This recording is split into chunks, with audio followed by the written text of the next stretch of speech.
Wesley Ford never imagined his Tuesday night would end with him dancing in borrowed shoes and a button-down shirt that didn't quite fit, holding the hand of a woman who looked like she belonged on the cover of a fashion magazine. "Left foot, Wes," came a small voice at his side. He glanced down at his 6-year-old son, Zane, who was sitting cross-legged on the edge of the dance studio floor, chewing on a juice box straw like he was judging the entire performance. "I know, buddy," Wesley muttered under his breath, trying not to step on the woman's toes again. "You're doing fine," the woman said, her voice smooth and calm, too calm for how many times he'd nearly tripped. She was wearing a fitted black dress, heels that shouldn't be legal to walk in, and her dark curls were swept up like she'd just stepped out of a gala. She didn't look like she belonged in this small-town community center, much less dancing with a guy who worked construction jobs on the side and drove a rusty pickup with a broken passenger window. Wesley had only shown up at the dance class because his sister, the instructor, had begged him. Her partner bailed last minute, and she needed someone to fill in for the woman's private lesson. He hadn't expected the woman to be her. He didn't even know her name. "All right, let's try that again," she said, stepping back into frame. 1, 2, 3, Wesley followed, more out of instinct than skill, trying to match her rhythm. His hands were rough, calloused from years of carpentry and side jobs, and yet she didn't flinch when he held her waist. If anything, she leaned in closer. Zane yawned loudly and flopped onto his back. "This is boring," the woman laughed, glancing over at him. "Tough critic." "That's Zane," Wesley said. "My son, he tells it like it is." She smiled, eyes softening as she looked at the boy. "I like him already." Wesley cleared his throat. "So, what brings you to a dance class in this part of town?" She hesitated. "Needed a break from work. Thought I'd try something different." "Doesn't seem like your usual scene." Her eyes locked on his. "You don't know what my usual scene is. Fair enough." They danced in silence for a few more beats, the music playing softly in the background. Wesley didn't miss the way her fingers curled slightly against his palm, or the way she looked at him like she saw past the second-hand shoes and tired eyes. When the song ended, she didn't immediately pull away. "Thanks for stepping in," she said finally. "Anytime," he replied, even though this wasn't exactly his comfort zone. She hesitated, then extended her hand properly this time. "Brielle Vaughn," he took it. "Wesley Ford, and that's Zane. He's my whole world." Brielle's eyes flicked to the boy again. "He's lucky to have you." Wesley gave a small laugh. "I'm just trying to keep the lights on." She tilted her head. "What do you do?" "Whatever pays. Carpentry handyman stuff, part-time at a hardware store." "It's been a rough year." She didn't ask for details. She didn't pity him either. Instead, she said, "You dance better than you think." "Don't lie to me, Brielle Vaughn," he said, grinning. "I don't lie. Ever." Before he could say anything else, his sister called out from across the room. "Thanks, Wes, you're a lifesaver." "No problem," he said, stepping away. "Come on, Z." Zane leapt up and grabbed his hand. Brielle watched them go, her expression unreadable. She didn't tell him who she really was, that she was the CEO of Vaughn Enterprises, one of the fastest-growing tech firms in the country. That she owned the building the dance studio was in, or that her driver was waiting outside in a sleek black car. She didn't tell him anything. Because for the first time in a long time, she liked being just Brielle. And she liked the way Wesley looked at her like she wasn't a company or a bank account or a headline, just a woman. Their paths shouldn't have crossed again. But the next week, Wesley showed up to pick up Zane from the kids' art class at the center. And there she was sitting at the same table as Zane, helping him glue googly eyes onto a paper monster. He froze in the doorway, stunned. Zane saw him and grinned. "Dad." "Brielle helped me make this guy," Wesley blinked. You're here," Brielle shrugged casually. "I was passing by, he asked for help," Zane beamed. "She's way better at art than you." "Thanks for that," Wesley muttered. Brielle stood and walked over. "I figured we didn't get to finish our dance." He raised an eyebrow. "You're asking for a round two." "I'm asking for coffee." Wesley glanced down at Zane. "I can't really, I already asked your sister," she said. She said Zane could hang out with her for an hour. Wesley looked at her, suspicious. "Why?" Brielle smiled. "Because I want to know what kind of man puts his kid first, shows up to dance in 2 small shoes, and still makes me laugh." He didn't have an answer.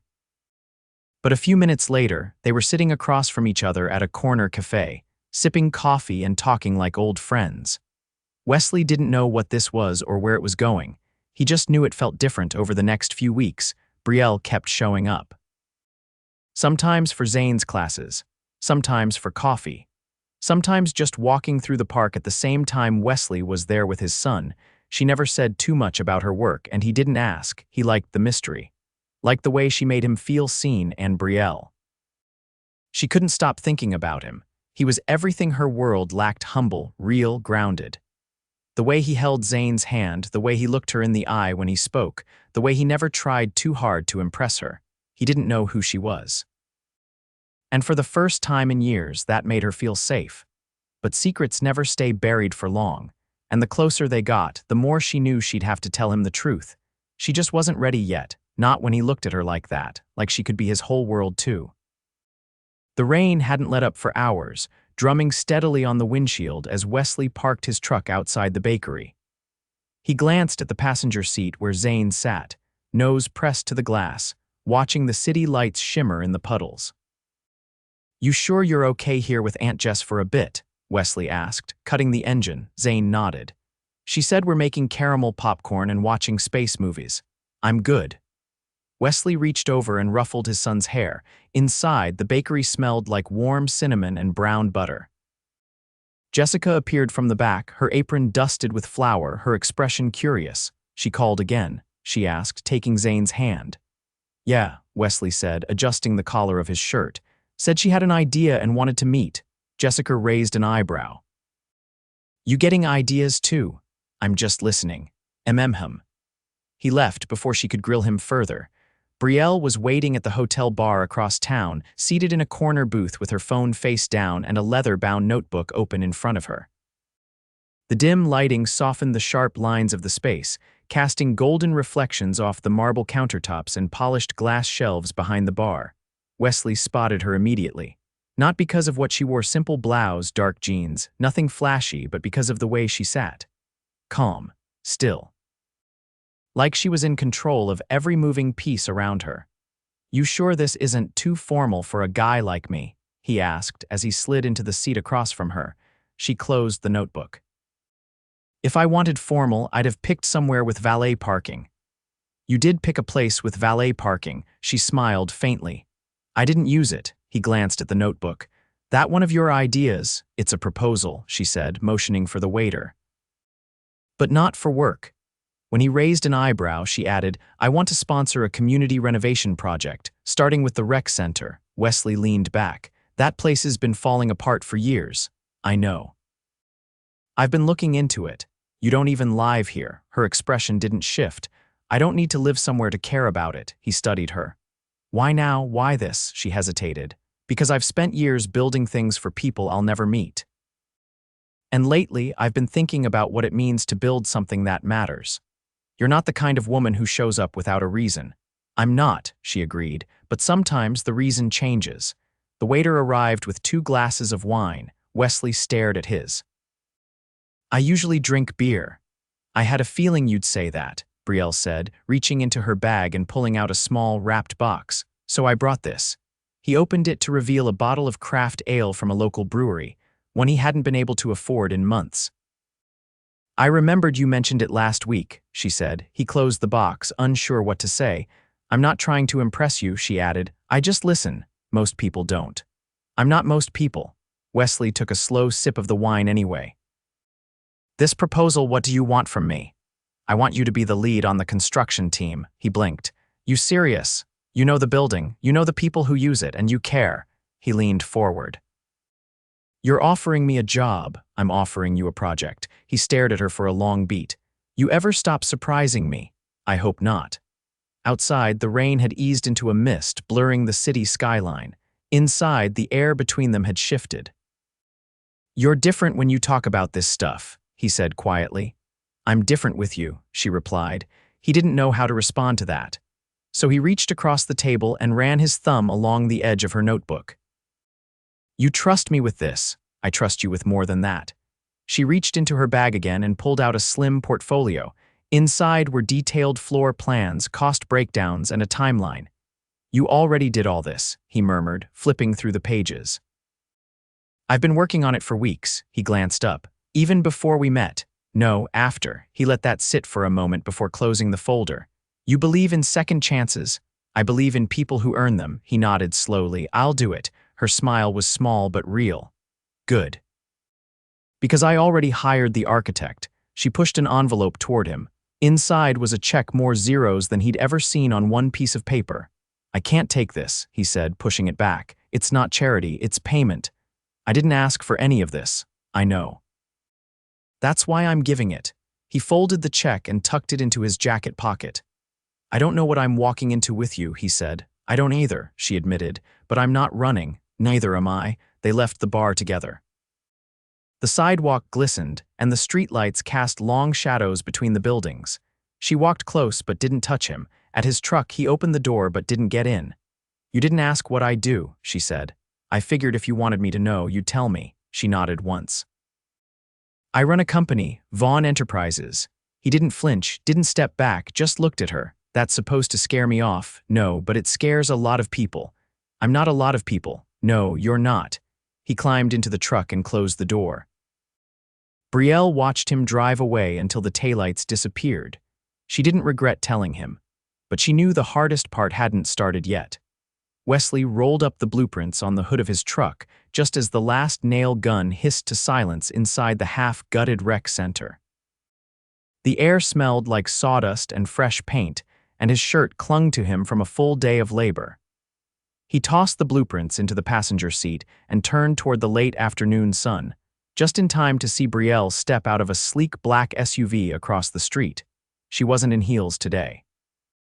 White sneakers, navy slacks, and a tucked-in blouse. Her hair was down, curling around her shoulders, and she carried a laptop bag instead of her usual leather tote. You're early, Wesley called as she crossed the street. I rescheduled my afternoon board meeting, she said. I wanted to see the progress. He wiped his hands on a rag. You might want to wait until we finish replacing the plumbing in the west wing. Right now it smells like wet drywall and regret, she laughed quietly. I like regret, means someone took a risk. He motioned toward the open doors. Come on, I'll show you what we've done. Inside, the building was a shell of what it would become. Exposed beams, temporary lighting, and a half-installed basketball court filled the space. But the bones were strong, and Wesley's team had worked overtime to reinforce the foundation. He pointed to the far wall.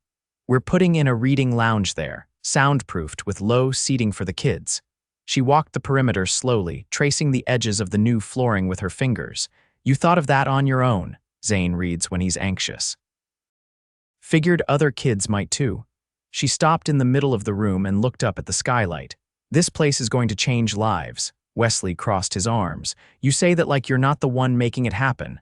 I funded it. You're building it. You ever think about staying longer than a few months? She turned to him, caught off guard. You mean here? Yeah, you're not exactly blending in, but people are starting to notice you show up. She looked down at the unfinished floor. I don't stay anywhere long. Why? Because staying means letting people in, he nodded once, and that scares you. She didn't answer right away. Then, it used to. Now I think I'm just out of practice. They stood in silence for a moment, the distant sound of drills echoing from the back wing. Wesley spoke first. Zane asked about you last night. Brielle's head lifted. What did he say? Said you know how to fix his paper rockets better than I do. Said you don't talk down to him. She smiled slowly. He's smart, not just book smart, observant. He also said you always look like you're about to leave. Her smile faded. I told him sometimes people aren't used to having reasons to stay, Wesley added. Brielle stepped closer. He's not wrong, you know. I was planning to leave after the project was done, go back to the city, back to the job. But something about this place makes me feel like I'm not just running another company, like I could actually belong somewhere. He met her gaze. You don't have to decide now. I already did, she said. I extended my lease. I'm staying. Wesley's brow lifted. What about Vaughn Enterprises? I can run a company from anywhere. That's the benefit of building something you own. Her voice softened. But I can't build this without you. Something in his chest pulled tight. You won't have to. She glanced at the clock on the wall. Zane's class ends in 10 minutes, right? He checked his watch. Yeah, why? I thought I'd walk with you. Unless that's weird. It's not weird, he said quickly. He'll be glad to see you. They left the rec center side by side, walking down the cracked sidewalk that curved past the park. Kids screamed in the distance.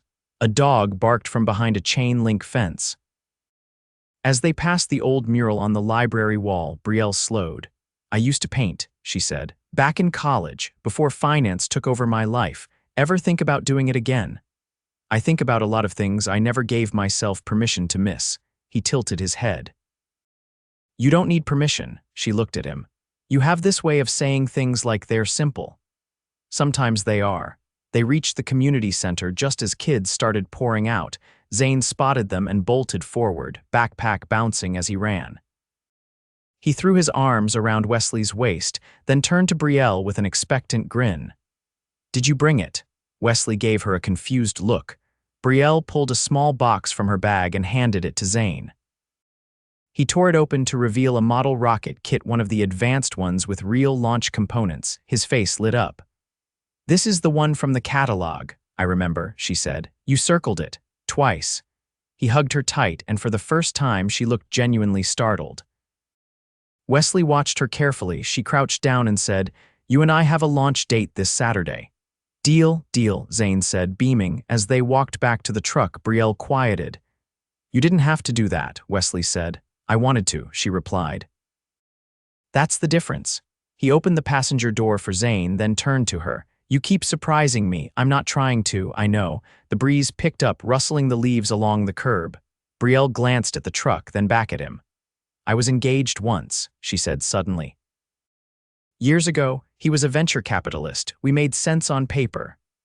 What happened? He wanted someone who would stay behind the scenes and support his goals. I wanted to build something of my own. And now I want someone who sees me. Someone who makes me feel like I'm not just useful, but wanted. Wesley stepped closer, his voice low. You are, she didn't pull away. Saturday, he said. After the rocket launch, let me take you to dinner, she nodded. I'd like that. As she turned to leave, Zane called from the truck. Can she come over for movie night? Wesley looked at her. You up for popcorn and bad special effects, she smiled. Depends, do I get to pick the movie? Zane groaned from the window. Not a musical, Brielle laughed. No promises. As the SUV pulled away, Wesley leaned against the truck, watching until her taillights vanished. He didn't know what would happen next, but for the first time in a long time, he wasn't afraid to find out. Zane's rocket shot into the sky with a sharp hiss, trailing smoke and cheers behind it. The small crowd gathered at the edge of the park clapped and laughed as it popped its parachute and drifted back to Earth. Wesley caught it before it hit the pavement, lifting it like a trophy. Successful launch, he called. Zane sprinted over and tackled him with a hug. That was the coolest thing ever.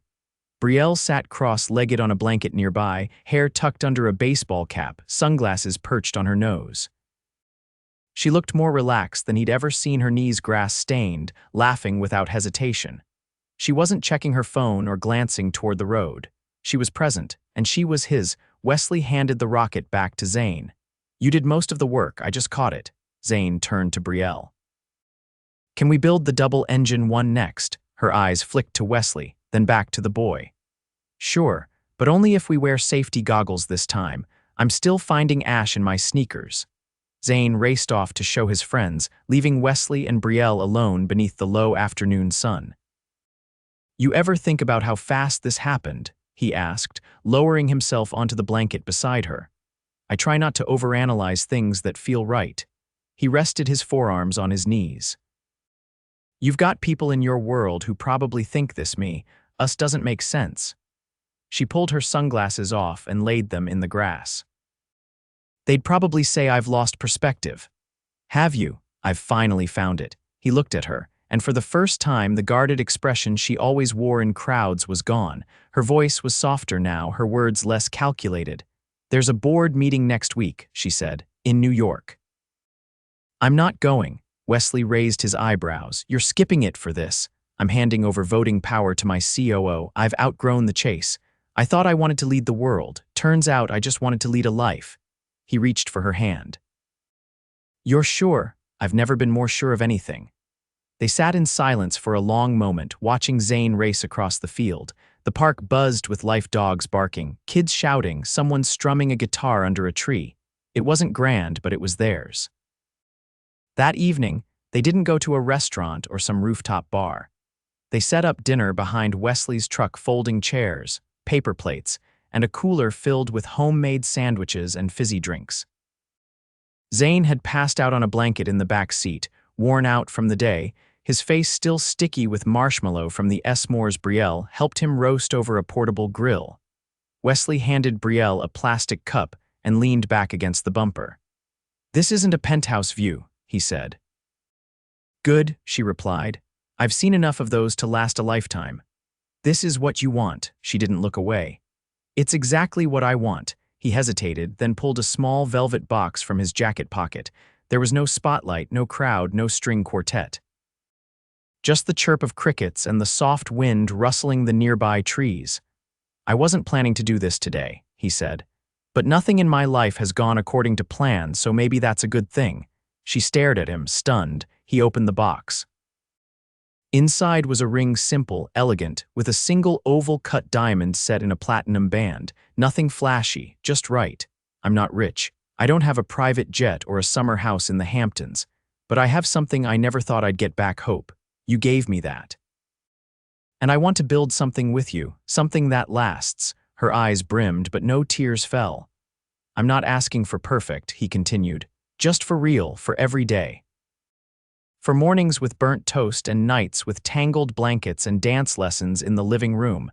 She dropped to her knees in front of him, laughing through a shaky breath. "You're really bad at this, I know. But yes," she whispered. "Yes." He slid the ring onto her finger. It fit like it was made for her. They kissed slow, deep, and certain. It wasn't a fireworks moment. It was better than that. It was quiet and grounded and full of everything they hadn't said but always felt. Later, as they packed up the cooler and folded blankets, Brielle glanced back toward the field. "I have a surprise," she said, reaching for her phone and pressing a button. A black SUV rolled up to the curb, and out stepped a woman in her 60s, dressed in tailored slacks and a linen blouse. She smiled warmly as she approached. "Mom," Brielle said, turning to Wesley. "This is Wesley and Zane." The woman stepped forward and extended her hand. "I've heard a lot about you." Wesley shook it, surprised. "Nice to meet you, ma'am. I'm glad I got to see the launch," she said. "And the proposal." Brielle's mother turned to her daughter. "You look happy. I haven't seen that in a long time." "I am," Brielle said simply. As the sun dipped below the horizon, casting a golden glow over the park, Wesley looked down at Zane, who had now woken and was blinking groggily at the fading sky. "You okay, bud?" Zane nodded and yawned. "Did I miss anything?" Brielle knelt beside him.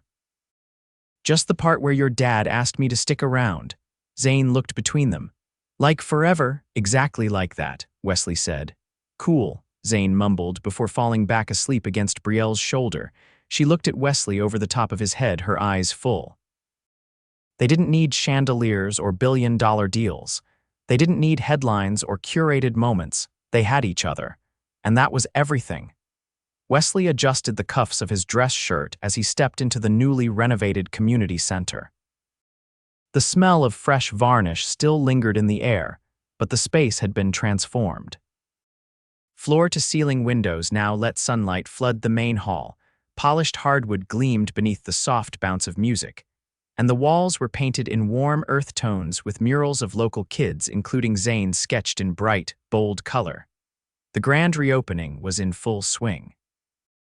Laughter echoed between the rooms, and the buzz of conversation was layered with music and the clink of glasses. Local families mingled with board members flown in from the city.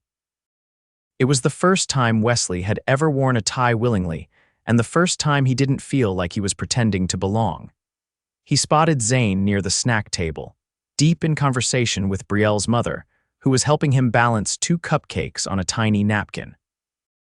They were talking like old friends, and Wesley couldn't help but grin. "You clean up well," Brielle said from behind him. He turned and froze.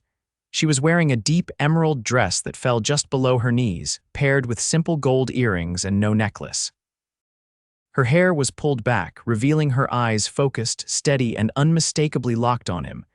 "You're going to have to stop doing that," he said. "Doing what?" "Taking my breath every time you walk into a room." She stepped closer. "I'm not apologizing for that," he offered his hand. "Dance with me." "No music yet." "We don't need it."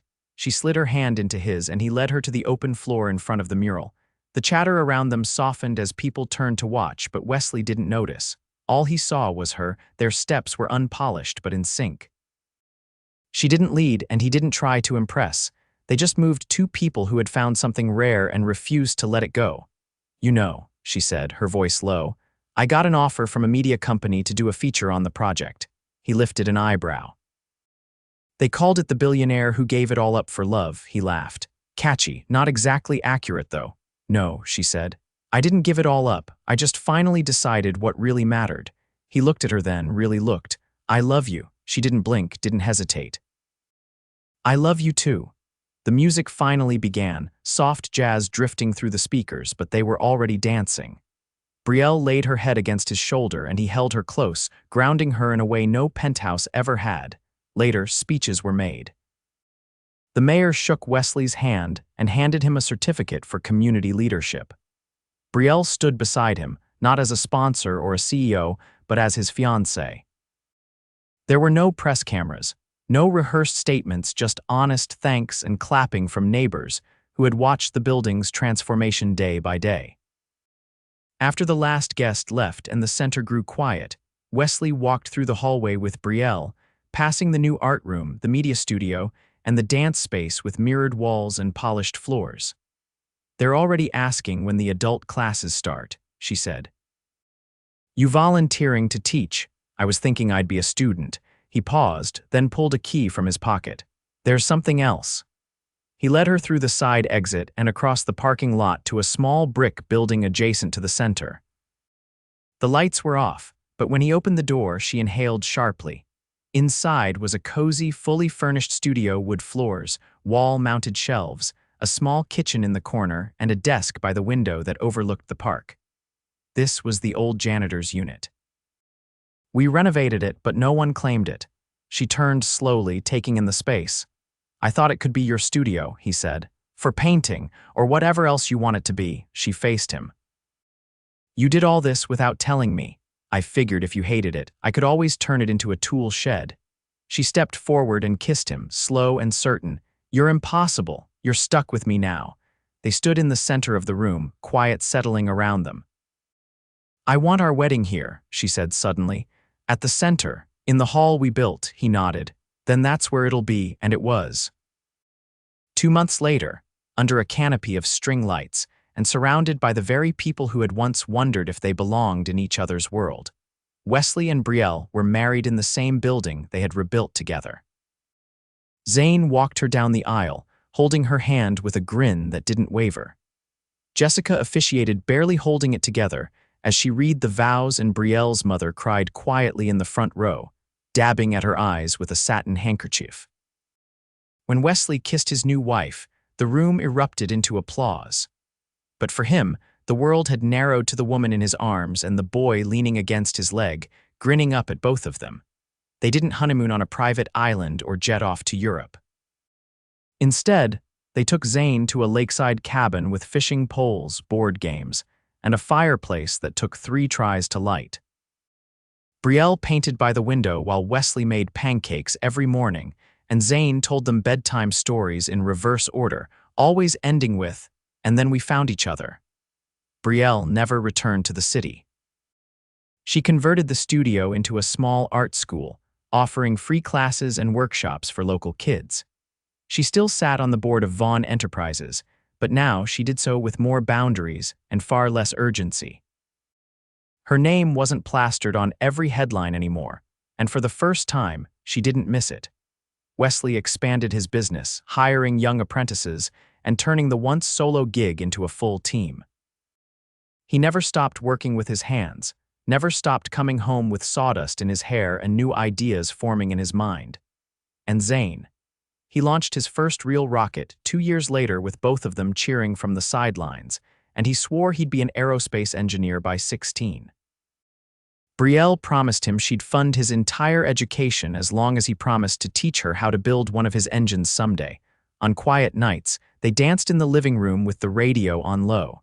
No choreography, no audience, just them.